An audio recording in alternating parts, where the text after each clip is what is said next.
ಈ ಮುಸ್ಲಿಮ್ಸು ಕೂಡ ಅಲ್ಲ ಅಂತ ನಂತಾರೆ. ಅಲ್ಲ ಅಂತಂದ್ರೆ ಅದು ಯಾವುದೋ ಒಂದು ಬೇರೆಯಾದ ಒಂದು ದೇವರು ಅಂತ ಅಲ್ಲ, ಅವ್ರ ಭಾಷೆಯಲ್ಲಿ ಅವರು ಅದನ್ನ ಅಲ್ಲ ಅಂತ ಹೇಳಿ ಕರೀತಾರೆ.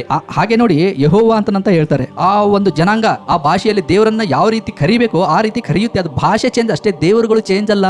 ನವಿಲ್ ಗರಿ ಇಟ್ಕೊಂತ ಇದ್ವಿ ನಾವು ಬುಕ್ಕಲ್ಲಿ, ಏನಕ್ಕೆ ಅಂದ್ರೆ ವಿದ್ಯೆ ತಲೆಗತ್ತುತ್ತೆ ಅಂತ ಹೇಳಿ. ಆ ನವಿಲ್ ಗರೆಯನ್ನ ತೆಗೆದು ಪುಸ್ತಕನ ನೀಟಾಗಿ ಓದಿದ್ರೆ ಅದರಲ್ಲಿರೋ ವಿಷಯಗಳನ್ನ ನಾವು ನಮ್ಮ ತಲೆಯಲ್ಲಿ ತುಂಬಿಕೊಂಡಿದ್ರೆ ಖಂಡಿತ ಪಾಸ್ ಆಗ್ತಿದ್ವಿ. ಬಟ್ ನಾವೇನಾದ್ರೂ ನವಿಲ್ ಗರಿ ಮೇಲೆ ನಾವು ಭರವಸೆ ಇಟ್ಬಿಟ್ವಿ, ನಾವೇನಾದ್ರು ಪಾಸ್ ಆಗಕ್ಕೆ ಸಾಧ್ಯನಾ? ಇಲ್ಲ.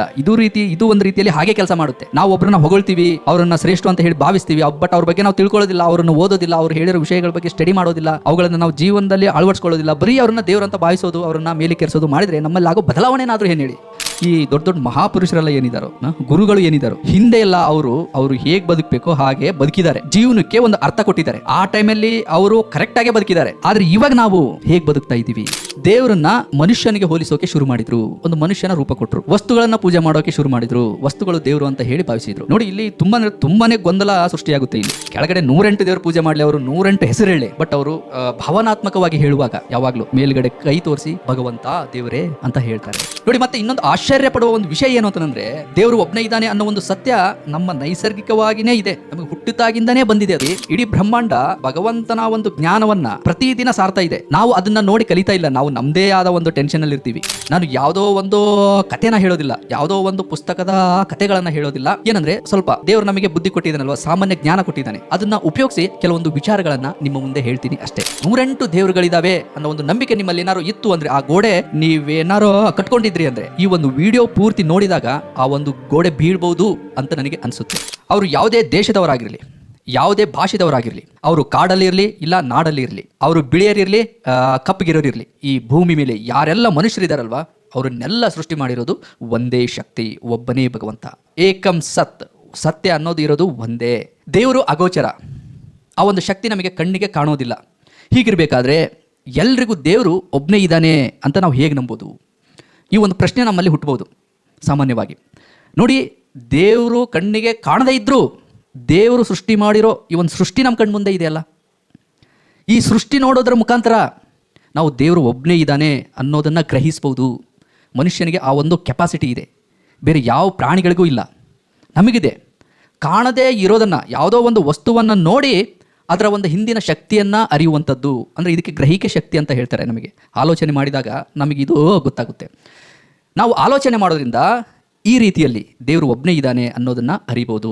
ನಾವು ಇದಕ್ಕೆ ಜಾಸ್ತಿ ಒದ್ದಾಡಬೇಕಾಗಿಲ್ಲ, ಉತ್ತರ ನಮ್ಮ ಕಣ್ಣು ಮುಂದೆನೇ ಇದೆ. ನೋಡಿ, ಭಗವಂತ ಇಡೀ ಬ್ರಹ್ಮಾಂಡವನ್ನೆಲ್ಲ ಸೃಷ್ಟಿ ಮಾಡಿದ್ದಾನೆ. ಇದರಲ್ಲಿ ಸಾಕಷ್ಟು ವಸ್ತುಗಳಿದ್ದಾವೆ, ಸಾಕಷ್ಟು ಜೀವಿಗಳಿದ್ದಾವೆ, ಮತ್ತು ಪ್ರಕೃತಿ ಇದೆ, ಮತ್ತು ನಾವಿದ್ದೀವಿ, ಮನುಷ್ಯರಿದ್ದೀವಿ.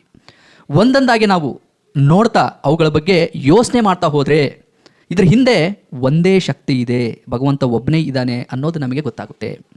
ಫಾರ್ ಎಕ್ಸಾಂಪಲ್ ನೋಡಿ, ನಮ್ಮನ್ನೇ ತಗೊಳ್ಳಿ. ಈ ಭೂಮಿ ಮೇಲೆ ಯಾರೆಲ್ಲ ಇದ್ದಾರಲ್ವ ಮನುಷ್ಯರು, ಅವ್ರು ಯಾವುದೇ ದೇಶದಾಗಿರಲಿ, ಅವ್ರು ಯಾವುದೇ ಭಾಷೆದವರಾಗಿರಲಿ, ಭಗವಂತ ಎಲ್ಲರನ್ನೂ ಒಂದೇ ರೀತಿಯಲ್ಲಿ ಸೃಷ್ಟಿ ಮಾಡಿದ್ದಾನೆ. ಎಲ್ರಿಗೂ 2 ಕಾಲಲ್ಲಿದ್ದಾವೆ, ಅದೇ ಕಾಲಲ್ಲೇ ನಡೀತಾರೆ. 2 ಕೈಗಳಿದ್ದಾವೆ, 2 ಕಣ್ಗಳಿದ್ದಾವೆ, ಮತ್ತು ಮೂಗಿದೆ, ಮತ್ತು 2 ಕಿವಿ ಇದ್ದಾವೆ, ಮತ್ತು ಒಂದು ಹಾರ್ಟ್ ಇದೆ. ನೋಡಿ, ಪ್ರತಿಯೊಬ್ಬರ ದೇಹವನ್ನು ನೀವು ಅಬ್ಸರ್ವ್ ಮಾಡಿ, ಅವರ ಬಾಡಿಲಿ ಹರಿಯುತ್ತಾ ಇರೋ ರಕ್ತ ಎಲ್ಲರದು ಕೆಂಪುದೇ ಇರೋದು. ಪ್ರತಿಯೊಬ್ಬ ಮನುಷ್ಯರನ್ನು ಅಬ್ಸರ್ವ್ ಮಾಡಿ, ಈ ದೇಹ ಏನು ಕೆಲಸ ಮಾಡುತ್ತಲ್ವ, ನಿಯಮಗಳು ಅವೆಲ್ಲ ಒಂದೇ ರೀತಿಯಲ್ಲಿ ಇದ್ದಾವೆ. ನಾವು ಕೈಯನ್ನು ಹಿಂಗೆ ಅನ್ಬೇಕು, ನಾವು ಕಾಲಲ್ಲಿ ಮಾತ್ರ ನಡೆಯೋಕ್ಕಾಗೋದು, ಕೈಯಿಂದ ನಡೆಯೋಕ್ಕೆ ಆಗೋದಿಲ್ಲ, ಎಲ್ಲರೂ ಕಾಲಲ್ಲೇ ನಡಿಬೇಕು. ಅಂದರೆ ಎಲ್ಲರ ದೇಹಗಳು ಒಂದೇ ರೀತಿಯಲ್ಲಿ ಕೆಲಸ ಮಾಡ್ತಾ ಇದ್ದಾವೆ. ನೀವು ಸುಮ್ಮನೆ ಅಬ್ಸರ್ವ್ ಮಾಡಿ ನೋಡಿ, ಸುಮ್ಮನೆ ಯೋಚನೆ ಮಾಡಿ, ಏನಾದ್ರು ದೇವರುಗಳು ಬೇರೆ ಬೇರೆ ಇದ್ದಿದ್ರೆ ಮನುಷ್ಯರ ದೇಹ ಕೂಡ ಬೇರೆ ಬೇರೆಯಾಗಿ ಇರ್ತಿದ್ವು, ವಿಧವಾಗಿರ್ತಿದ್ವು. ಈ ಕಣ್ಣಿರೋದು ಎಲ್ಲೋ ಒಂದು ಕಡೆಗೆ ಇರ್ತಿತ್ತು. ಬೇರೆ ಬೇರೆ ಶಕ್ತಿ ಇದ್ದಾವೆ ಅಂತಂದರೆ ಅವಕ್ಕೂ ಬೇರೆ ಬೇರೆ ಆದ ಯೋಚನೆಗಳು ಇರ್ತಾವಲ್ವಾ, ಅವು ಒಂದೊಂದು ರೀತಿಯಲ್ಲಿ ಒಂದೊಂದು ದೇಹವನ್ನು ಸೃಷ್ಟಿ ಮಾಡ್ತಿದ್ರು. ಆದರೆ ಇಲ್ಲಿ ನಮಗೆ ಆ ರೀತಿಯಲ್ಲಿ ಕಾಣಿಸ್ತಾ ಇದ್ದಾವ ದೇಹಗಳು? ಇಲ್ಲ, ಒಂದೇ ರೀತಿಯಲ್ಲಿ ಇದ್ದಾವೆ, ಎಲ್ಲವೂ ಒಂದೇ ರೀತಿಯಲ್ಲಿ ಕೆಲಸ ಮಾಡ್ತಾ ಇದ್ದಾವೆ. ನಮ್ಮ ದೇಹದ ನಿಯಮಗಳನ್ನು, ನಮ್ಮ ದೇಹದ ಕ್ರಿಯೆಗಳನ್ನು ನಾವು ಅಬ್ಸರ್ವ್ ಮಾಡಿದರೆ ಗೊತ್ತಾಗುತ್ತೆ, ನಮ್ಮನ್ನೆಲ್ಲ ಸೃಷ್ಟಿ ಮಾಡಿರೋ ಶಕ್ತಿ ಒಂದೇ ಇದೆ ಅಂತ. ಅಕಸ್ಮಾತ್ ಬೇರೆ ಬೇರೆ ದೇವರುಗಳು ಇದ್ದಿದ್ರೆ ನಮ್ಮ ದೇಹಗಳು ಕೂಡ ಬೇರೆ ಬೇರೆಯಾಗಿ ಇರ್ತಿದ್ವು. ಮತ್ತು ನೋಡಿ, ತಾಯಿ ಹೊಟ್ಟೆಯಲ್ಲಿ ಮಗು ಹೇಗೆ ಬೆಳೆಯುತ್ತೆ? ಎಲ್ಲರೂ ತಾಯಂದಿರ ಹೊಟ್ಟೆಯಲ್ಲಿ, ಅವರು ಯಾರೇ ಆಗಿರಲಿ, ಯಾವುದೇ ದೇಶದವರಾಗಿರಲಿ, ಎಲ್ಲರ ಹೊಟ್ಟೆಯಲ್ಲಿ 9 ತಿಂಗಳು ಮಗು ಬೆಳೆಯುತ್ತೆ. ನೋಡಿ, ಇದರಲ್ಲಿ ಯಾವುದೇ ರೀತಿಯಾದ ಬದಲಾವಣೆ ಇಲ್ಲ. ಅವರು ಬೇರೆ ಭಾಷೆದವರು, ಅವ್ರದ್ದು ಬೇರೆ ತಿಂಗಳಾಗುತ್ತೆ, ನಮ್ಮದು ಬೇರೆ ತಿಂಗಳಾಗುತ್ತೆ. ಆ ಥರ ಇಲ್ಲ. ಈ ಪ್ರಪಂಚದಲ್ಲಿರೋ ಪ್ರತಿಯೊಬ್ಬರ ತಾಯಂದಿರಿಗೂ 9 ತಿಂಗಳು ಮಗು ಹೊಟ್ಟೆಯಲ್ಲಿ ಬೆಳೆಯುತ್ತೆ. ಮತ್ತು ನೋಡಿ, ಮಗು ಹುಟ್ಟಿದಾಗ ಅದಕ್ಕೆ ಗಟ್ಟಿ ಪದಾರ್ಥ ತಿನ್ನೋಕ್ಕಾಗೋದಿಲ್ಲ. ಅದಕ್ಕೆ ದೇವರು ಏನು ಮಾಡ್ತಾರೆ, ಚಿಕ್ಕ ಚಿಕ್ಕ ಹಲ್ಲುಗಳನ್ನು ಕೊಡ್ತಾರೆ. ಅದರಿಂದ ಏನು ಮಾಡುತ್ತೆ, ಮಗು ಹಾಲನ್ನು ಕುಡಿಯುತ್ತೆ. ಇದರಲ್ಲಿ ಏನಾದ್ರು ಚೇಂಜಸ್ ಇದೆಯಾ?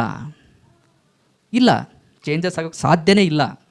ಮತ್ತು ನೋಡಿ, ಮಗು ದೊಡ್ಡದಾದಮೇಲೆ 6 ವರ್ಷ ಮತ್ತು 7 ವರ್ಷದ ಒಳಗಡೆ ಮಗುವಿನ ಹಲ್ಲುಗಳು ಉದುರ್ತವೆ ಮತ್ತು ಹೊಸ ಹಲ್ಲು ಹುಡ್ತವೆ.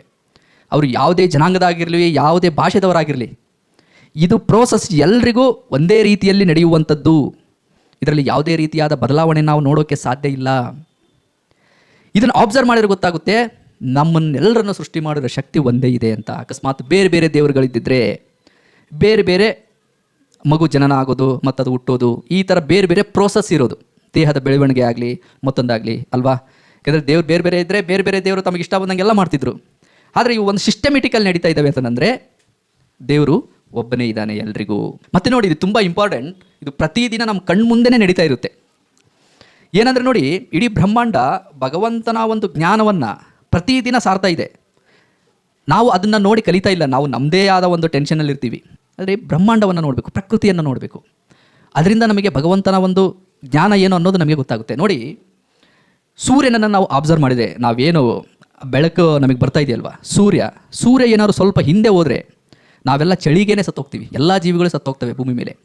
ಅದೇ ರೀತಿಯಲ್ಲಿ ಸ್ವಲ್ಪ ಏನಾದ್ರು ಮುಂದೆ ಬಂದರೆ, ಒಂದು ಚೂರು ಸೂರ್ಯ ಮುಂದೆ ಬಂದರೆ ಶಾಖಕ್ಕೆ ಎಲ್ಲ ಜೀವಿಗಳು ಸತ್ತೋಗ್ತವೆ. ಬಟ್ ನಮಗೆ ಜೀವಿಸಲಿಕ್ಕೆ ಎಷ್ಟು ಬೇಕೋ ಅಷ್ಟು ಬೆಳಕು ಮಾತ್ರ ಸೂರ್ಯನಿಂದ ಬರ್ತಾ ಇದೆ. ಇದೇನು ಒಂದು ದಿವಸದ, ಒಂದು ತಿಂಗಳದ, ಅಥವಾ ಒಂದು ವರ್ಷದ, ಅಥವಾ 10 ವರ್ಷದ ಕೆಲಸನ? ಇದರಲ್ಲಿ ಏನಾದ್ರು ಬದಲಾವಣೆ ಇದೆಯಾ? ಇಲ್ಲ. ಇದು ಸತತವಾಗಿ ನಡೀತಾನೆ ಇದೆ. ಇದರಲ್ಲಿ ಯಾವುದೇ ರೀತಿಯಾದ ಬದಲಾವಣೆ ಇಲ್ಲ. ನಮ್ಮ ತಾತಂದಿರು, ಅವ್ರ ತಾತಂದಿರು, ಮುತ್ತಾತಂದಿರು, ಪ್ರತಿಯೊಬ್ಬರು ಈ ಭೂಮಿ ಮೇಲೆ ಯಾರೆಲ್ಲ ಹುಟ್ಟಿ ಹೋಗಿದಾರೋ ಎಲ್ರಿಗೂ ಇದೇ ಪ್ರೋಸೆಸ್ ಆಗಿದೆ. ಅಂದರೆ ನಮಗೆ ಗೊತ್ತಾಗುತ್ತೆ, ಒಂದು ಶಕ್ತಿ ಇದನ್ನು ನಡೆಸ್ತಾ ಇದೆ. ಯಾಕಂದರೆ ಇದರಲ್ಲಿ ಬದಲಾವಣೆ ಇಲ್ಲ. ನೋಡಿ, ಭೂಮಿ ತಿರುಗೋದನ್ನು ಅಬ್ಸರ್ವ್ ಮಾಡಿ, ಮತ್ತು ಋತುಗಳು ಮತ್ತು ಕಾಲಗಳು, ಬೇಸಿಗೆ ಕಾಲ, ಮಳೆಗಾಲ, ಚಳಿಗಾಲ, ಇವೆಲ್ಲ ಟೈಮ್ ಟು ಟೈಮ್ ಬದಲಾಗ್ತಾನೆ ಇರ್ತವೆ. ಇದರಲ್ಲಿ ಯಾವುದೇ ರೀತಿಯಾದ ಬದಲಾವಣೆ ನಾವು ನೋಡೋಕ್ಕಾಗೋದಿಲ್ಲ. ನೋಡಿ, ಹೀಗೆ ಪ್ರಕೃತಿ ಬಗ್ಗೆ ನಾವು ಯೋಚನೆ ಮಾಡ್ಕೊತ ಹೋದರೆ ಇನ್ನೂ ತುಂಬ ನಮಗೆ ಅನೇಕ ವಿಷಯಗಳು ಗೊತ್ತಾಗ್ತವೆ. ಸೊ ನೋಡಿ, ಇದ್ರ ಹಿಂದೆ ಒಂದು ಶಕ್ತಿ ಇರೋದ್ರಿಂದ, ಒಂದೇ ಒಂದು ಶಕ್ತಿ ಈ ಒಂದು ಬ್ರಹ್ಮಾಂಡವೆಂಬ ಒಂದು ಕಾರ್ಖಾನೆಯನ್ನು ನಡೆಸ್ತಾ ಇರೋದ್ರಿಂದ ಇದು ಪ್ರಶಾಂತವಾಗಿ ನಡೀತಾ ಇದೆ. ಏನಾದ್ರು ದೇವರುಗಳು, ಅನೇಕ ದೇವರುಗಳು ಇದ್ದಿದ್ರೆ ಬ್ರಹ್ಮಾಂಡ ಅಲ್ಲೋಲ ಕಲ್ಲೋಲ ಆಗಿರೋದು ಇಷ್ಟೊತ್ತಿಗೆ. ಏನಾಗ್ತಿತ್ತೋ ಏನೋ, ಸೂರ್ಯ ಎಲ್ಲೋಗ್ತಿದ್ದೋ ಏನೋ, ಭೂಮಿ ಎಲ್ಲೋಗ್ತಿತ್ತೋ ಏನೋ, ಪ್ರಕೃತಿ ಏನಾಗ್ತಿತ್ತೋ ಏನೋ. ಸುಮ್ಮನೆ ಕೂತ್ಕೊಂಡು ಹಂಗೆ ಸುಮ್ಮನೆ ನೀವೇ ಸ್ವಲ್ಪ ಯೋಚನೆ ಮಾಡಿ. ಯಾರಾದರೂ ಒಬ್ಬರು ನಡೆಸಿದಾಗ ಮಾತ್ರ ಇದು ಇಷ್ಟು ಪ್ರಶಾಂತವಾಗಿ ನಡೆಯೋದಕ್ಕೆ ಸಾಧ್ಯ. ಇಡೀ ಬ್ರಹ್ಮಾಂಡನೇ ಸಾರ್ತಾ ಇದೆ, ಪ್ರಕೃತಿನೇ ಸಾರ್ತಾ ಇದೆ, ದೇವರು ಒಬ್ಬನೇ ಇದ್ದಾನೆ ಅಂತ ಹೇಳಿ ನಾವು ಸ್ವಲ್ಪ ಪ್ರಕೃತಿನ ನೋಡಿ ಯೋಚನೆ ಮಾಡಬೇಕು, ಆಲೋಚನೆ ಮಾಡಬೇಕು. ನೋಡಿ, ಅದಕ್ಕೆ ಒಂದು ಮಾತಿದೆ, ಜಗತ್ತನ್ನು ನೋಡಿ ಜಗನ್ನಾಥನನ್ನು ಅರಿಯಿರಿ ಅಂತ. ಜಗನ್ನಾಥ ಅಂದ್ರೇನು? ಜಗನ್ ಅಂದರೆ ಪ್ರಪಂಚ, ನಾಥ ಅಂದರೆ ಒಡೆಯ, ಈ ಪ್ರಪಂಚವನ್ನು ನಡೆಸುತ್ತಿರುವ ಒಡೆಯ ಜಗನ್ನಾಥ. ಒಡೆಯರೂ ಅಲ್ಲ, ಒಡೆಯ, ಪ್ರಪಂಚವನ್ನು ನಡೆಸುತ್ತಿರುವ ಒಡೆಯ ಜಗನ್ನಾಥ ಅಂತ ಹೇಳ್ತೀವಿ. ಜಗನ್ನಾಥರು, ಒಡೆಯರು ಅಂತ ನಾವು ಯಾವತ್ತಾದರೂ ಹೇಳ್ತೀವ? ಹೋಗ್ಲಿ, ಯಾರ ಬಾಯೆಲ್ಲರೂ ಕೇಳಿದೀವ? ನೋಡಿ, ಮತ್ತೆ ಇನ್ನೊಂದು ಆಶ್ಚರ್ಯ ಪಡುವ ಒಂದು ವಿಷಯ ಏನು ಅಂತಂದರೆ, ಇದು ನಮ್ಮ ಒಳಗಡೆನೇ ಇದೆ, ನೈಸರ್ಗಿಕವಾಗಿ ಇದೆ. ದೇವರು ಒಬ್ಬನೇ ಇದ್ದಾನೆ ಅನ್ನೋ ಒಂದು ಸತ್ಯ ನಮ್ಮ ನೈಸರ್ಗಿಕವಾಗಿಯೇ ಇದೆ, ನಮಗೆ ಹುಟ್ಟಿದಾಗಿಂದನೇ ಬಂದಿದೆ ಅದು. ಹೇಗೆಂದರೆ ನೋಡಿ, ನೀವು ಅಬ್ಸರ್ವ್ ಮಾಡಿದ್ದೀರೋ ಇಲ್ವೋ ಗೊತ್ತಿಲ್ಲ, ಇನ್ಮೇಲೆ ಅಬ್ಸರ್ವ್ ಮಾಡಿ, ನಾವೇನಾದ್ರು ಅಪಾಯದಲ್ಲಿದ್ದೀವಿ ಅಂತಂದರೆ ಆಗ ನಾವು ಸಡನ್ನಾಗಿ ಏನಂತ ಹೇಳ್ತೀವಿ? ದೇವರೇ ಕಾಪಾಡಪ್ಪ, ಭಗವಂತ ಕಾಪಾಡಪ್ಪ ಅಂತ ಹೇಳಿ ಕೈ ಮೇಲೆ ತೋರಿಸ್ತೀವಿ. ದೇವರುಗಳು, ಭಗವಂತಗಳು ನಮ್ಮನ್ನು ಕಾಪಾಡ್ರಿ ಅಂತ ಹೇಳ್ತೀವ? ಇಲ್ಲ, ದೇವರೇ ಭಗವಂತ ಕಾಪಾಡಪ್ಪ ಅಂತ ಹೇಳ್ತೀವಿ. ಯಾಕೆ? ಭಗವಂತ ಇರೋನು ಒಬ್ಬನೇ ಅನ್ನೋ ಒಂದು ಸತ್ಯ ನಮಗೆ ಗೊತ್ತಿದೆ. ಮತ್ತು ಅದೇ ರೀತಿಯಲ್ಲಿ ನೋಡಿ, ಯಾರಾದರೂ ಎಕ್ಸಾಮ್ ಹಾಲಲ್ಲಿ ಕೂತಿದ್ರು ಅಂದರೆ ಇನ್ನೂ ಕ್ವಶನ್ ಪೇಪರ್ ಬಂದಿರೋದಿಲ್ಲ, ಕೆಲವೊಬ್ರು ಅಲ್ಲೇ ಕೂತ್ಕೊಂಡು ದೇವರೇ ಭಗವಂತ ಈಸಿ ಆಗಿರೋ ಕ್ವಶನ್ ಬರಲಪ್ಪ ಅಂತ ಹೇಳಿ ಮನಸ್ಸಲ್ಲೇ ಬೇಡ್ಕೊತಾ ಇರ್ತಾರೆ. ಭಗವಂತರುಗಳು, ದೇವರುಗಳು ಎಲ್ಲರೂ ನನ್ನನ್ನು ಕಾಪಾಡ್ರಿ, ಒಳ್ಳೇದು ಮಾಡಿರಿ ಅಂತಂದು ಹೇಳೋದಿಲ್ಲ. ಮತ್ತು ಹಾಗೆಯೇ ನೋಡಿ, ನಾವು ಅತಿಯಾಗಿ ಸಂತೋಷದಲ್ಲಿದ್ದಾಗ ದೇವರೇ ನೀನಿದ್ದೀಯಪ್ಪ, ಭಗವಂತ ನೀನಿದ್ದೀಯಪ್ಪ ಅಂತ ಹೇಳ್ತೀವಿ. ಮೇಲುಗಡೆ ಕೈ ಮಾಡಿ, ದೇವ್ರುಗಳೇ ನೀವಿದ್ದೀರಾ, ಭಗವಂತರೇ ನೀವಿದ್ದೀರಾ ಅಂತ ಹೇಳ್ತೀವ? ಇಲ್ಲ. ನಾವು ಹೀಗೆ ಯಾಕೆ ಹೇಳ್ತೀವಿ ಅಂತಂದರೆ, ಇದು ನೈಸರ್ಗಿಕವಾಗಿ ನಮ್ಮ ಒಳಗಡೆನೇ ಇದೆ. ಭಗವಂತ ಅದನ್ನು ಇಟ್ಟಿದ್ದಾನೆ ನಮ್ಮ ಒಳಗಡೆ. ನೀನು ನನ್ನನ್ನು ಮಾತ್ರ ಕರಿಬೇಕು, ನಾನೇ ನಿನ್ನ ದೇವರು ಅಂತ ಭಗವಂತ ನಮ್ಮಲ್ಲಿ ಇಟ್ಟಿದ್ದಾನೆ ಆಲ್ರೆಡಿ. ಅದಕ್ಕೋಸ್ಕರನೇ ಎಲ್ಲರೂ ಕೆಳಗಡೆ 108 ದೇವ್ರ ಪೂಜೆ ಮಾಡಲಿ, ಅವರು 108 ಹೆಸರು ಹೇಳಿ, ಬಟ್ ಅವರು ಭಾವನಾತ್ಮಕವಾಗಿ ಹೇಳುವಾಗ ಯಾವಾಗಲೂ ಮೇಲುಗಡೆ ಕೈ ತೋರಿಸಿ ಭಗವಂತ ದೇವರೇ ಅಂತ ಹೇಳ್ತೀವಿ. ಯಾಕೆ ಅಂದರೆ ಆ ಸತ್ಯ ನಮ್ಮ ಒಳಗಡೆನೇ ಇದೆ. ನೋಡಿ, ಇನ್ನೊಂದು ದೇವರೇ ಅಂತ ಹೇಳಿ ನಾವು ಕೈ ಮೇಲೆ ತೋರಿಸ್ತಾ ಇದ್ದೀವಿ ಅಂತಂದರೆ ದೇವರು ಎಲ್ಲೋ ಒಂದು ಕಡೆಗೆ ಕೂತಿದ್ದಾನೆ ಅಂತ ಅಲ್ಲ. ಅಂದರೆ ಅವನು ಎಲ್ಲರಿಗಿನ್ನ ದೊಡ್ಡೋನು ಅಂತ, ಈ ಬ್ರಹ್ಮಾಂಡಕ್ಕಿಂತ ದೊಡ್ಡೋನು ಅವನು. ಅವನ ಒಂದು ಸ್ಥಾನ ತುಂಬಾ ದೊಡ್ಡದು ಅಂತ ಇದರ ಅರ್ಥ. ಹಾಗಾಗಿನೇ ನಾವು ಪ್ರತಿಯೊಂದು ಸಲ ದೇವರು ಅಂದ ಕೂಡಲೇ ಆಕಾಶ ನೋಡ್ತಾರೆ. ಕೆಲವೊಬ್ರು ನೋಡಿ, ಕ್ರಿಕೆಟ್ ಆಡುವಾಗ ನಾನು ಎಷ್ಟೋ ಸರಿ ನೋಡಿದ್ದೀನಿ, ಒಬ್ರು ಯಾರಾದರೂ ಸೆಂಚುರಿ ಹೊಡೆದ್ರು ಅಂದರೆ ಹೆಲ್ಮೆಟ್ ತೆಗೆದು ಮೇಲೆ ನೋಡ್ತಾರೆ, ತಲೆ ಎತ್ತಿ ಮೇಲೆ ನೋಡ್ತಾರೆ. ಮತ್ತು ಒಬ್ಬ ಬೌಲರ್ ವಿಕೆಟ್ ತೆಗೆದ ಅಂತಂದರೆ ಮೇಲೆ ನೋಡ್ತಾರೆ ದೇವರೇ ಅಂತ ಹೇಳಿ. ಇದು ಯಾಕಿದೆ ಅಂತಂದರೆ ನಮ್ಮ ಒಳಗಡೆನೇ ಇದೆ. ಇದು ದೇವರು ಒಬ್ಬನಿದ್ದಾನೆ, ಅವನು ಎಲ್ಲರಿಗಿಂತ ದೊಡ್ಡೋನು, ಅವನ ಸ್ಥಾನ ತುಂಬ ದೊಡ್ಡದಿದೆ ಅನ್ನೋ ಒಂದು ಕಾರಣಕ್ಕೋಸ್ಕರ ಮೇಲೆ ನೋಡ್ತಾರೆ ಅಷ್ಟೇ. ಭಗವಂತ ಸರ್ವವ್ಯಾಪಿ, ಅವನು ಎಲ್ಲ ಕಡೆ ಆವರಿಸ್ಕೊಂಡಿದ್ದಾನೆ. ನಾವು ಎಲ್ಲ ಡೋರ್ ಮುಚ್ಚಿ ಎಲ್ಲೋ ಒಂದು ಕಡೆಗೆ ಸುಮ್ಮನೆ ಕೂತ್ಕೊಂಡು ನಾವು ಬರೀ ಮನಸ್ಸಲ್ಲಿ ಮಾತಾಡಿದ್ರೆ ಸಾಕು, ಅದು ಅವನಿಗೆ ಗೊತ್ತಾಗುತ್ತೆ. ನಾವು ಇದಕ್ಕೇನು ದೊಡ್ಡದೇನು ಒಂದು ಜೋರಾಗಿ ಕೂಗಿ ಹೇಳಬೇಕು ಅಂತ ಏನೂ ಇಲ್ಲ. ಯಾಕಂದರೆ ಭಗವಂತನಿಗೆ ಅಷ್ಟು ಜ್ಞಾನ ಇದೆ. ಒಂದು ಇರುವೆ ಹೋಗ್ತಾ ಇದ್ರೂ ಕೂಡ ಆ ಇರುವೆ ನಡೆಯೋ ಸೌಂಡ್ ಕೂಡ ಗೊತ್ತಾಗುತ್ತಂತೆ ನೋಡಿ ಭಗವಂತನಿಗೆ. ಅದಕ್ಕೆ ಭಗವಂತನಿಗೆ ಜ್ಞಾನದ ಸಾಗರ ಅಂತ ಹೇಳ್ತೀವಿ. ಅವನು ಜ್ಞಾನ ಅಪಾರ, ತುಂಬ ಅಪಾರ. ಅವನು ಕರುಣೆ ಅಪಾರ, ಅದರೊಂದು ಕರುಣೆಗೆ ಅನ್ಲಿಮಿಟೆಡ್. ಅದಕ್ಕೆ ನೋಡಿ ಭಗವಂತ ಏನೆಲ್ಲ ಸೃಷ್ಟಿ ಮಾಡಿದ ಎಲ್ಲ ಜೀವಿಗಳಲ್ಲಿ ಈ ಕರುಣೆ, ಪ್ರೀತಿ, ದಯೆ ಅನ್ನೋದು ಇದ್ದೇ ಇರುತ್ತೆ. ಏಕೆ, ಇದು ಸ್ವಲ್ಪ ಲಿಮಿಟೆಡ್, ಆದರೆ ಭಗವಂತನ ಹತ್ರ ಅದು ತುಂಬ ಅನ್ಲಿಮಿಟೆಡ್ ಇರುತ್ತೆ. ನೋಡಿ, ಸತ್ಯ ಹೀಗಿರುವಾಗ ದೇವರು ಒಬ್ಬನೇ ಇದ್ದಾನೆ, ಒಂದೇ ಶಕ್ತಿ ಇದೆ. ಸತ್ಯ ಹೀಗಿರುವಾಗ ಯಾಕೆ ಬೇರೆ ಬೇರೆ ದೇವರುಗಳು ಇದ್ದಾವೆ, ಬೇರೆ ಬೇರೆ ಹೆಸರಿಟ್ಟು ಕರೀತಾರೆ ಅಂತಂದರೆ, ನೋಡಿ ಇಲ್ಲಿ ದೇವರನ್ನಾಗೆ ನೋಡಿದರೆ ಏನು ಸಮಸ್ಯೆ ಇರ್ತಿರಲಿಲ್ಲ. ಅವಾಗೆಲ್ಲ ಋಷಿ ಮುನಿಗಳು ಯಾವುದೇ ರೀತಿಯಾದ ವಿಗ್ರಹಗಳನ್ನಾಗಲಿ ವಸ್ತುಗಳನ್ನಾಗಲಿ ಪೂಜೆ ಮಾಡ್ತಾ ಇರಲಿಲ್ಲ. ನೇರವಾಗಿ ಕೂತ್ಕೊಂಡು ಭಗವಂತನ ಧ್ಯಾನ ಮಾಡ್ತಿದ್ರು. ಆದರೆ ಮುಂದೆ ಹೀಗೆ ಕಾಲಗಳು ಬದಲಾದಂಗೆಲ್ಲ ಏನಾಯಿತು ಅಂತಂದರೆ, ದೇವರನ್ನ ಮನುಷ್ಯನಿಗೆ ಹೋಲಿಸೋಕೆ ಶುರು ಮಾಡಿದರು. ಒಂದು ಮನುಷ್ಯನ ರೂಪ ಕೊಟ್ಟರು, ವಸ್ತುಗಳನ್ನು ಪೂಜೆ ಮಾಡೋಕ್ಕೆ ಶುರು ಮಾಡಿದರು, ವಸ್ತುಗಳು ದೇವರು ಅಂತ ಹೇಳಿ ಭಾವಿಸಿದರು. ನೋಡಿ, ಇಲ್ಲಿ ತುಂಬಾ ಗೊಂದಲ ಸೃಷ್ಟಿಯಾಗುತ್ತೆ ಇಲ್ಲಿ. ಇವಾಗ ಫಾರ್ ಎಕ್ಸಾಂಪಲ್, ನಾನೇನಾದ್ರು ಒಬ್ಬ ವ್ಯಕ್ತಿಯನ್ನು ದೇವರು ಅಂತ ಹೇಳಿ ಭಾವಿಸಿದರೆ, ಯಾರಾದರೂ ದೇವರು ಅನ್ನೋ ವಿಷಯವನ್ನು ಮಾತಾಡಿದರೆ ನನಗೆ ಆ ಒಂದು ರೂಪ ನನಗೆ ಕಲ್ಪನೆಗೆ ಬರುತ್ತೆ, ಆ ಒಂದು ವ್ಯಕ್ತಿಯ ರೂಪ. ಆವಾಗ ನನಗೆ ಅವರು ವಿರುದ್ಧವಾಗಿ ಕಾಣ್ತಾರೆ. ನಾನು ನಂಬಿರೋ ದೇವ್ರು ಬೇರೆ, ಅವ್ರ ದೇವರೇ ಬೇರೆ. ಅಕಸ್ಮಾತಾಗಿ ನಾನು ದೇವರನ್ನು ಒಂದು ವಸ್ತುವಾಗಿ ನೋಡಿದರೆ ಅದು ನನ್ನ ಮೈಂಡಲ್ಲಿ ರೆಕಾರ್ಡ್ ಆಗಿರುತ್ತೆ, ಆ ಒಂದು ವಸ್ತುವಿನ ಒಂದು ಚಿತ್ರ. ಬೇರೆಯವರು ದೇವ್ರ ಬಗ್ಗೆ ಮಾತಾಡ್ತಾ ಇದ್ದರೆ, ಬೇರೆ ದೇವ್ರ ಬಗ್ಗೆ ಪರಿಚಯ ಮಾಡಿಸ್ತಾ ಇದ್ದರೆ, ಅಕಸ್ಮಾತ್ ಹೇಳ್ತಾ ಇದ್ದರೆ, ನಾನು ಅವಾಗ ಏನು ಮಾಡ್ತೀನಿ, ನನ್ನಲ್ಲಿರೋ ಒಂದು ಕಲ್ಪನೆಯಲ್ಲಿ ಮೊದಲು ಏನು ನಾನು ನೋಡಿರ್ತೀನಿ ವಸ್ತುನ, ಅದನ್ನು ನಾನು ಕಲ್ಪನೆ ಮಾಡ್ಕೊತೀನಿ. ಅವಾಗ ಅವರು ನನಗೆ ವಿರುದ್ಧವಾಗಿ ಕಾಣ್ತಾರೆ, ಅವರು ನಮ್ಮವರಲ್ಲ ಅಂತ ಹೇಳಿ. ಹಾಗಾಗಿನೇ ನೋಡಿ, ದೇವರು ಮನುಷ್ಯ ಆಗೋಕ್ಕೆ ಸಾಧ್ಯ ಇಲ್ಲ, ವಸ್ತು ಆಗೋಕ್ಕೂ ಸಾಧ್ಯ ಇಲ್ಲ. ಯಾಕೆಂದರೆ ಭಗವಂತ ಅನಂತ, ಅಗೋಚರ, ನಿರಾಕಾರ. ಅವನಿಗೆ ಆಕಾರನೇ ಇಲ್ಲದ ಒಂದು ಶಕ್ತಿಗೆ ನಾವು ರೂಪ ಹೇಗೆ ಕೊಡೋಕ್ಕಾಗುತ್ತೆ? ನೋಡಿ, ರೂಪಗಳನ್ನು ಸೃಷ್ಟಿ ಮಾಡಿದರೆ ಇಷ್ಟೆಲ್ಲ ಗೊಂದಲಗಳು ಸೃಷ್ಟಿಯಾಗ್ತವೆ. ಕೆಲವೊಬ್ರು ಹೇಳ್ತಾರೆ, ಇಲ್ಲ ನಾವು ಆ ಒಂದು ದೊಡ್ಡ ಮಹಾಪುರುಷರನ್ನು ನಾನು ಫಾಲೋ ಮಾಡ್ತೀನಿ ಅಂತ. ಇನ್ನೊಬ್ರು ಹೇಳ್ತಾರೆ, ಇಲ್ಲ ನಾವು ಆ ದೊಡ್ಡ ಮಹಾಪುರುಷರನ್ನು ಫಾಲೋ ಮಾಡ್ತೀವಿ, ಆ ಒಂದು ಗುರುಗಳನ್ನು ಫಾಲೋ ಮಾಡ್ತೀವಿ, ಅವರೇ ಶ್ರೇಷ್ಠ ಅಂತ ಅವರು ವಾದ ಮಾಡ್ತಾರೆ. ಇಲ್ಲ, ನಾವು ನಂಬಿರೋ ವ್ಯಕ್ತಿನೇ ಶ್ರೇಷ್ಠ ಅಂತ ಇವರು ವಾದ ಮಾಡ್ತಾರೆ. ನೋಡಿ, ನಾನು ಹೇಳೋದೇನು ಅಂದರೆ, ಈ ದೊಡ್ಡ ದೊಡ್ಡ ಮಹಾಪುರುಷರೆಲ್ಲ ಏನಿದ್ದಾರೋ, ಗುರುಗಳು ಏನಿದ್ದಾರೋ, ಹಿಂದೆ ಎಲ್ಲ ಅವರು ಹೇಗೆ ಬದುಕಬೇಕೋ ಹಾಗೆ ಬದುಕಿದ್ದಾರೆ. ಜೀವನಕ್ಕೆ ಒಂದು ಅರ್ಥ ಕೊಟ್ಟಿದ್ದಾರೆ. ಆ ಟೈಮಲ್ಲಿ ಅವರು ಕರೆಕ್ಟಾಗೇ ಬದುಕಿದ್ದಾರೆ. ಆದರೆ ಇವಾಗ ನಾವು ಹೇಗೆ ಬದುಕ್ತಾ ಇದ್ದೀವಿ, ನಮ್ಮ ಜೀವನ ಹೇಗೆ ನಡೀತಾ ಇದೆ, ನಮ್ಮ ವ್ಯಕ್ತಿತ್ವ ಯಾವ ರೀತಿ ಇದೆ, ನಮ್ಮ ಬಗ್ಗೆ ನಾವು ಸ್ವಲ್ಪ ಯೋಚನೆ ಮಾಡಬೇಕು. ಯಾವಾಗಲೂ ಮತ್ತೊಬ್ಬರ ಮೇಲೆ ಗೌರವ ಇರಬೇಕು, ಅವ್ರು ಹೇಳಿರೋ ಪಾಠಗಳನ್ನು ಕಲಿಬೇಕು, ಅವರ ಒಂದು ನಿಯಮಗಳು ಒಳ್ಳೆ ನಿಯಮಗಳಿದ್ದರೆ ಅವುಗಳನ್ನೆಲ್ಲ ಫಾಲೋ ಮಾಡಬೇಕು. ಬಟ್ ಅವರನ್ನು ಪೂಜಿಸೋದ್ರಿಂದ, ಹೊಗಳೋದ್ರಿಂದ ನಮ್ಮಲ್ಲಾಗುವ ಬದಲಾವಣೆ ಏನು? ನವಿಲುಗರೆ ಇಟ್ಕೊತಾ ಇದ್ವಿ ನಾವು ಬುಕ್ಕಲ್ಲಿ, ಏನಕ್ಕೆ ಅಂದರೆ ವಿದ್ಯೆ ತಲೆಗತ್ತುತ್ತೆ ಅಂತ ಹೇಳಿ. ಆ ನವಿಲುಗರೆಯನ್ನು ತೆಗೆದು ಪುಸ್ತಕನ ನೀಟಾಗಿ ಓದಿದರೆ, ಅದರಲ್ಲಿರೋ ವಿಷಯಗಳನ್ನು ನಾವು ನಮ್ಮ ತಲೆಯಲ್ಲಿ ತುಂಬಿಕೊಂಡಿದ್ರೆ ಖಂಡಿತ ಪಾಸ್ ಆಗ್ತಿದ್ವಿ. ಬಟ್ ನಾವೇನಾದರೂ ನವಿಲುಗರೆ ಮೇಲೆ ನಾವು ಭರವಸೆ ಇಟ್ಬಿಟ್ವಿ, ನಾವೇನಾದ್ರು ಪಾಸ್ ಆಗೋಕ್ಕೆ ಸಾಧ್ಯನಾ? ಇಲ್ಲ. ಇದು ಒಂದು ರೀತಿಯಲ್ಲಿ ಹಾಗೆ ಕೆಲಸ ಮಾಡುತ್ತೆ. ನಾವು ಒಬ್ಬರನ್ನ ಹೊಗಳ್ತೀವಿ, ಅವರನ್ನು ಶ್ರೇಷ್ಠ ಅಂತ ಹೇಳಿ ಭಾವಿಸ್ತೀವಿ, ಬಟ್ ಅವ್ರ ಬಗ್ಗೆ ನಾವು ತಿಳ್ಕೊಳ್ಳೋದಿಲ್ಲ, ಅವರನ್ನು ಓದೋದಿಲ್ಲ, ಅವ್ರು ಹೇಳಿರೋ ವಿಷಯಗಳ ಬಗ್ಗೆ ಸ್ಟಡಿ ಮಾಡೋದಿಲ್ಲ, ಅವುಗಳನ್ನು ನಾವು ಜೀವನದಲ್ಲಿ ಅಳವಡಿಸ್ಕೊಳ್ಳೋದಿಲ್ಲ. ಬರೀ ಅವ್ರನ್ನ ದೇವರು ಅಂತ ಭಾವಿಸೋದು, ಅವರನ್ನು ಮೇಲೆ ಕೆರಿಸೋದು ಮಾಡಿದರೆ ನಮ್ಮಲ್ಲಿ ಆಗೋ ಬದಲಾವಣೆ ಏನಾದರೂ ಏನು ಹೇಳಿ? ಸ್ವಲ್ಪ ಯೋಚನೆ ಮಾಡಿ ಸ್ನೇಹಿತರೆ.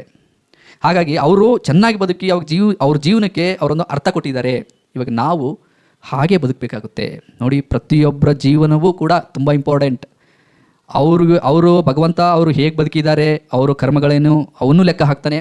ನಾವು ಹೇಗೆ ಬದುಕಿದ್ದೀವಿ, ನಮ್ಮ ಕರ್ಮಗಳೇನು ಅಂತ ನಮ್ಮನ್ನು ಕೂಡ ಪ್ರಶ್ನೆ ಮಾಡ್ತಾನೆ. ನಮ್ಮ ಕರ್ಮಗಳನ್ನು ಕೂಡ ಭಗವಂತ ಲೆಕ್ಕ ಹಾಕ್ತಾನೆ. ಹಾಗಾಗಿ ಈ ಗೊಂದಲ ಬೇಡ. ಮನುಷ್ಯರನ್ನಾಗಿ ನೋಡಬೇಕು, ಗುರುಗಳನ್ನಾಗಿ ನೋಡಬೇಕು, ಗುರುಗಳಿಗೆ ನಾವು ತುಂಬ ಗೌರವ ಕೊಡಬೇಕು, ರೆಸ್ಪೆಕ್ಟ್ ಕೊಡಬೇಕು, ಅವ್ರ ಸೇವೆ ಕೂಡ ಮಾಡಬೇಕು. ಬಟ್ ಆದರೆ ಗುರು ಅಂದರೆ ಗುರುನೇ, ಭಗವಂತ ಅಂದರೆ ಭಗವಂತನೇ. ನಾವು ಯಾವುದನ್ನು ಹೇಗೆ ನೋಡಬೇಕು ಅನ್ನೋದು ನಮಗೆ ಗೊತ್ತಿರಬೇಕು. ಅದನ್ನು ಹಾಗಾಗೆ ನೋಡಿದ್ರೆ ಅದರಲ್ಲಿರೋ ಜ್ಞಾನ ನಮಗೆ ಸ್ಪಷ್ಟವಾಗಿ ಗೊತ್ತಾಗುತ್ತೆ. ಇಲ್ಲ ನಮಗೆ ಇಷ್ಟ ಬಂದಂಗೆ ನಾವು ಕಲ್ಪನೆ ಮಾಡ್ಕೊತೀವಿ ಅಂತಂದರೆ ನಮಗೆ ಒಂದು ವಿಷಯದಲ್ಲಿರೋ ಸ್ಪಷ್ಟವಾದ ಜ್ಞಾನ ಗೊತ್ತಾಗೋದಿಲ್ಲ, ಭಗವಂತ ಯಾರು ಅಂತ ಹೇಳಿ ನಮಗೆ ಗೊತ್ತಾಗೋದಿಲ್ಲ. ಹಾಗಾಗಿನೇ ಇವತ್ತು ಇಷ್ಟ ಬಂದಂಗೆ ಜನರು ಆ ಒಂದು ಶಕ್ತಿಯನ್ನು ಅವರವ್ರದೇ ಆದ ಒಂದು ಇಷ್ಟಗಳ ಪ್ರಕಾರ ಕಲ್ಪನೆ ಮಾಡ್ಕೊಳ್ಳೋದ್ರಿಂದ ಇವತ್ತು ಅನೇಕ ದೇವರುಗಳು ಸೃಷ್ಟಿಯಾಗಿದ್ದಾವೆ. ನೋಡಿ, ದೇವರು ಒಬ್ಬನೇ, ಭಗವಂತ ಒಬ್ಬನೇ, ಹೆಸರುಗಳು ಬೇರೆ ಬೇರೆ ಇದ್ದಾವೆ ಅಷ್ಟೇ. ದೇವನೊಬ್ಬ ನಾಮ ಹಲವು, ಏಕಂ ಸತ್ ವಿಪ್ರಾ ಬಹುಧಾ ವದಂತಿ. ಸತ್ಯ ಒಂದೇ ಇದೆ, ಆ ಸತ್ಯವನ್ನು ಅರಿತೋರು ಅದಕ್ಕೆ ಬೇರೆ ಬೇರೆ ಹೆಸರಿಟ್ಟು ಕರೆದಿದ್ದಾರೆ. ನೋಡಿ, ಭಾಷೆ ಚೇಂಜ್ ಆಯಿತು ಅಂತಂದರೆ ದೇವರು ಬೇರೆ ಬೇರೆ ಇದ್ದಾವೆ ಅಂತ ಅರ್ಥ ಅಲ್ಲ. ನಾವಿಲ್ಲಿ ಕನ್ನಡದಲ್ಲಿ ಏನು ಹೇಳ್ತೀವಿ, ನಾವು ದೇವರು ಅಂತ ಹೇಳಿ ಕರಿತೀವಿ. ಇಂಗ್ಲೀಷ್ನವರೇ ಏನಂತಾರೆ, ಗಾಡ್ ಅಂತಾರೆ ಅಷ್ಟೇ. ನಾವು ಕನ್ನಡದಲ್ಲಿ ಹೇಗೆ ದೇವರು ಅಂತ ಉಚ್ಚಾರ ಮಾಡ್ತೀವಿ, ಅವರು ಅದನ್ನು ಗಾಡ್ ಅಂತ ಹೇಳಿ ಉಚ್ಚಾರ ಮಾಡ್ತಾರೆ. ಆ ದೇವರು ಗಾಡು ಬೇರೆ ಬೇರೆ ಅಲ್ಲ, ಇದೊಂದು ಸಾಮಾನ್ಯ ಜ್ಞಾನ ಇದು. ನೋಡಿ, ಇದರಲ್ಲಿ ತೆಲುಗಲ್ಲಿ దేవుడా ಅಂತಾರೆ. ಕೆಲವೊಬ್ರು ಹೆಂಗೆ ವಾದ ಮಾಡ್ತಾರೆ ಅಂತಂದರೆ, ನಾವು ದೇವರು ಅಂತ ಹೇಳ್ತಿದ್ದೀವಿ ಅಂತಂದರೆ ಇಂಗ್ಲೀಷ್ನವ್ರು ಕೂಡ ದೇವರು ಅನ್ಬೇಕು ಅಂತ ನಾವು ಅನ್ಕೊತೀವಿ. ಹಾಗಾದರೆ ಅವರು ನಮ್ಮೋರಾಗ್ತಾರೆ ಅಂತ ಹೇಳಿ ಅವರ ಒಂದು ಭಾಷೆಯಲ್ಲಿ ಅವ್ರು ದೇವರಿಗೆ ಗಾಡ್ ಅಂತ ಕರೀತಾರೆ. ಭಾಷೆ ಚೇಂಜ್ ಅಷ್ಟೇ ಅಲ್ಲಿ. ಈ ಮುಸ್ಲಿಮ್ಸು ಕೂಡ ಅಲ್ಲ ಅಂತಂತಾರೆ. ಅಲ್ಲ ಅಂತಂದರೆ ಅದು ಯಾವುದೋ ಒಂದು ಬೇರೆಯಾದ ಒಂದು ದೇವರು ಅಂತ ಅಲ್ಲ, ಅವ್ರ ಭಾಷೆಯಲ್ಲಿ ಅವರು ಅದನ್ನು ಅಲ್ಲ ಅಂತ ಹೇಳಿ ಕರೀತಾರೆ. ಹಾಗೆ ನೋಡಿ, ಯೆಹೋವಾ ಅಂತಂತ ಹೇಳ್ತಾರೆ. ಅವ್ರವ್ರ ಭಾಷೆಯಲ್ಲಿ ಯಾವುದ್ಯಾವುದು ಆ ಒಂದು ಜನಾಂಗ ಆ ಭಾಷೆಯಲ್ಲಿ ದೇವರನ್ನು ಯಾವ ರೀತಿ ಕರಿಬೇಕೋ ಆ ರೀತಿ ಕರೆಯುತ್ತೆ. ಅದು ಭಾಷೆ ಚೇಂಜ್ ಅಷ್ಟೇ, ದೇವರುಗಳು ಚೇಂಜ್ ಅಲ್ಲ. ನಿಮಗೆ ಇನ್ನೂ ಸ್ವಲ್ಪ ಗೊಂದಲ ಇತ್ತು ಅಂತಂದರೆ ಅದಕ್ಕೆ ನಾನು ಹೇಳೋದು, ಬೇರೆ ಬೇರೆಯಾದ ಧಾರ್ಮಿಕ ಪುಸ್ತಕಗಳನ್ನು ಓದಬೇಕು ಅನ್ನೋದು ಏನಕ್ಕೆ ಅಂದರೆ ಇದಕ್ಕೇ. ಪ್ರತಿಯೊಂದು ಧಾರ್ಮಿಕ ಪುಸ್ತಕಗಳಲ್ಲಿ ಹೇಳಿರೋದೊಂದೇ, ದೇವರು ಒಬ್ಬನೇ ಇದ್ದಾನೆ, ಹೆಸರುಗಳು ಬೇರೆ ಬೇರೆ ಇದ್ದಾವೆ ಅಷ್ಟೇ. ಅವನು ಅಗೋಚರ, ಅವನು ನಿರಾಕಾರ, ಅವನು ಸರ್ವವ್ಯಾಪಿ. ಎಲ್ಲ ಧಾರ್ಮಿಕ ಗ್ರಂಥಗಳು ಇದನ್ನೇ ಹೇಳಿದ್ದಾವೆ. ಮನುಷ್ಯನ ಉಡುಪನ್ನು ನೋಡಿ ಕೂಡ ದೇವರನ್ನು ಅಳಿಯೋರಿದ್ದಾರೆ. ನಾವಿಲ್ಲಿ ಪಂಚೆ ಹಾಕ್ತೀವಿ, ಅವರಲ್ಲಿ ಜುಬ್ಬ ಹಾಕ್ತಾರೆ. ಅಂದರೆ ಅವ್ರದ್ದು ಬೇರೆ ದೇವರೇನೋ, ನಮ್ಮದು ಬೇರೆ ದೇವರೇನೋ. ನೋಡಿ, ಕಲ್ಚರ್ಗೂ ಇದಕ್ಕೂ ಏನು ಸಂಬಂಧ ಇದೆ? ವಾತಾವರಣಕ್ಕೆ ಅವರವರು ಏನೇನು ಬಟ್ಟೆ ಹಾಕಬೇಕೋ, ಅವ್ರವ್ರದ್ದು ಏನೇನು ಕಲ್ಚರ್ ಇರುತ್ತೋ ಅದು ಇದ್ದೇ ಇರುತ್ತೆ. ಅದಕ್ಕೂ ಇದಕ್ಕೂ ಸಂಬಂಧ ಇಲ್ಲ. ಹಾಗಾಗಿನೇ ನಾವು ಈ ವೇಷಭೂಷಣ ನೋಡಿ ದೇವರನ್ನು ಬೇರೆ ಬೇರೆ ಇದ್ದಾನೆ ಅಂತ ಹೇಳಿ ನಾವು ಯಾವತ್ತಿಗೂ ಭಾವಿಸಬಾರ್ದು. ಹಾಗಾಗಿ ಸ್ನೇಹಿತರೆ, ಕೊನೆಯದಾಗಿ ನಾನು ಹೇಳೋದೇನು ಅಂತಂದರೆ, ಇಡೀ ಪ್ರಪಂಚದಲ್ಲಿರುವ ಎಲ್ಲ ಮನುಷ್ಯರಿಗೆ, ಎಲ್ಲ ಜೀವಿಗಳನ್ನು ಸೃಷ್ಟಿ ಮಾಡಿರೋ ಶಕ್ತಿ ಒಂದೇ ಇದೆ. ಆ ಒಂದು ಶಕ್ತಿ ಅಗೋಚರ, ನಿರಾಕಾರ ಮತ್ತು ಸರ್ವವ್ಯಾಪಿ. ಮತ್ತು ಆ ಒಂದು ಹೆಸರನ್ನು ಅವ್ರ ಭಾಷೆಯಲ್ಲಿ ಏನಂತ ಕರೀತಾರೆ, ಅವರವರು ಭಾಷೆಯಲ್ಲಿ ಅವರು ಅದನ್ನು ಕರೀತಾರೆ. ಭಾಷೆಗಳು ಬೇರೆ ಬೇರೆ ಅಷ್ಟೇ. ಇವಾಗ ನೋಡಿ, ನಾವು ನೀರು ಅಂತೀವಿ, ಇಂಗ್ಲೀಷಲ್ಲಿ ವಾಟರ್ ಅಂತಾರೆ, ಮತ್ತು ತಮಿಳಲ್ಲಿ ತಣ್ಣಿ ಅಂತ ಅಂತಾರೆ. ಬೇರೆ ಬೇರೆ ಅಂದ್ವಿ ಅಂತ ನನ್ನ ಮಾತ್ರಕ್ಕೆ ನೀರೇನಾದ್ರು ಬದಲಾಗುತ್ತಾ? ಇಲ್ಲ ತಾನೆ. ಇದು ಕೂಡ ಹಾಗೇನೆ. ಹಾಗಾಗಿ ಇದರಲ್ಲಿ ಜಾಸ್ತಿ ಕನ್ಫ್ಯೂಷನ್ ಬೇಡ. ಈ 108 ದೇವರುಗಳು ಸೃಷ್ಟಿಯಾಗೋದು ಎಲ್ಲಿ ಅಂತಂದರೆ ಅದಕ್ಕೆ ಒಂದು ರೂಪವನ್ನು ಕೊಟ್ಟಾಗ. ಹಾಗಾಗಿ ರೂಪವನ್ನು ಕೊಡೋದ್ರಿಂದ ತುಂಬ ಗೊಂದಲಗಳಿದ್ದಾವೆ. ಇಲ್ಲಿ ಒಂದು ಅಸಮಾನತೆ ಇರುತ್ತೆ, ಮತ್ತು ಭೇದ ಭಾವ ಹುಟ್ಟುತ್ತೆ, ಮತ್ತು ಕೆಲವೊಂದು ಪಂಗಡಗಳು ಬೇರೆ ಬೇರೆ ಆಗ್ತವೆ, ಮನುಷ್ಯನಲ್ಲಿ ತುಂಬ ಭಿನ್ನಾಭಿಪ್ರಾಯಗಳು ಬರ್ತವೆ. ಇವೆಲ್ಲ ಬೇಕಾ? ಹಾಗಾಗಿ ದೇವರು ಹೇಗಿದನೋ ಹಾಗೆ ಅವನನ್ನು ಅರಿತು ಧ್ಯಾನ ಮಾಡೋದು ತುಂಬ ಸುಲಭ ಅಲ್ವಾ? ಹೀಗಿದ್ದಾಗ ನಾವು ಎಲ್ಲರೂ ನಮ್ಮವರೇ ಅಂತ ಒಪ್ಕೊತೀವಿ, ನಾವು ಎಲ್ಲರನ್ನೂ ಪ್ರೀತಿಸ್ತೀವಿ, ದೇವರಿಗಿನ್ನೂ ತುಂಬ ಹತ್ರ ಆಗ್ತೀವಿ, ದೇವರಿದ್ದನ್ನು ತುಂಬ ಮೆಚ್ತಾನೆ. ದೇವರಿಗೆ ಇಲ್ಲ ಭೇದ ಭಾವ ಅನ್ನೋದು, ನಮಗೆ ಯಾಕೆ ಹೇಳಿ?